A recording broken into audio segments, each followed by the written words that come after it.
This is National Native News. I'm Brian Bull, sitting in for Antonia Gonzalez. For decades, Native women and other women of color were subjected to forced sterilization by the Federal Bureau of Indian Affairs and the Indian Health Service. Last week, New Mexico lawmakers introduced a memorial to create a Truth and Reconciliation Commission that would conduct a study into the history and continuing impacts of this abuse. KUNM's Jeanette DeDios reports. Senate Memorial 14 includes research dating to the 1970s, which shows between 25 and 50% of Indigenous women were sterilized, with some of the highest incidents occurring in New Mexico.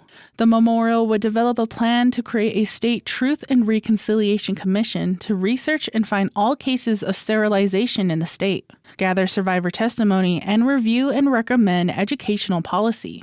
Keely Badger is a human rights advocate who wrote her dissertation on the forced sterilization of Native women.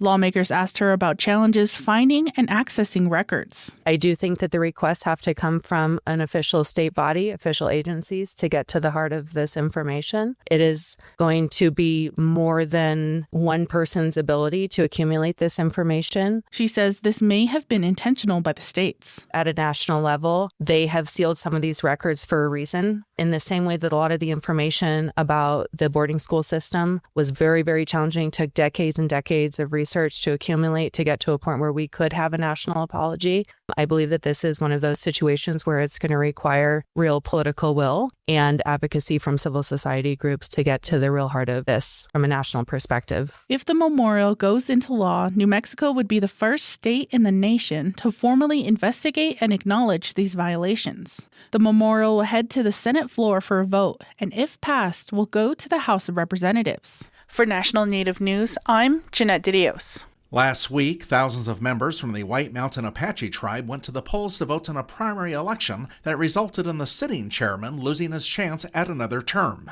KJZZ's Gabriel Pietrazio reports. In a three-way race, Chairman Casey Velasquez earned a little over 400 votes, while his challengers both received nearly 4 times as much, according to the tribe's election commission. In the end, though, longtime White River School Board member Orlando Carroll got the most votes by a margin of more than 50 ballots. He will face off against Councilman Gary Alchese in the April general election. Also on Wednesday, the tribe announced that a special prosecutor declined to criminally charge Velasquez under tribal law for allegations of sexual harassment against the HR director. A civil investigation by the tribe is still ongoing. For National Native News, I'm Gabriel Pietrazio. The Seahawks, Super Bowl champions for the second time. And you'll be seeing lots of commemorative Seahawks swag now that Seattle's NFL team has won Super Bowl 60. The Hawks beat the New England Patriots 29-13.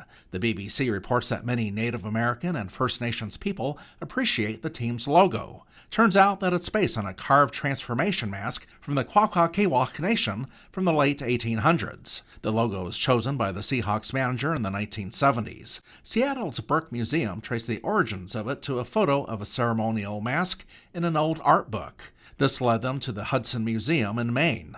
The mask was loaned to Seattle for a ceremony of tribal members and team representatives. The BBC reports that unlike other Major League sports teams, the Seahawks logo hasn't sparked backlash because it respectfully borrows from Indigenous culture and doesn't resort to racist stereotypes. In fact, some Indigenous people from Canada and the U.S. say it's inspired them to learn more of their own culture. A ceremony and parade for the Seahawks will be held in Seattle Wednesday morning. This is National Native News. I'm Brian Bull.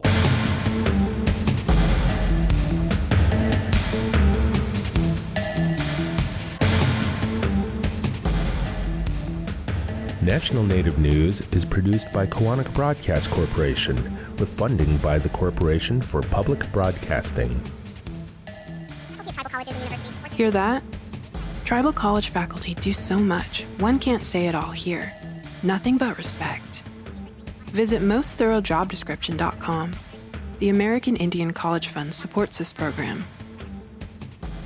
Tribal Development Partners, helping tribes build toward their goals through 105L leasing and essential facility development, empowering sovereignty, strengthening community. More at tribaldevpartners.com, proud supporters of this show.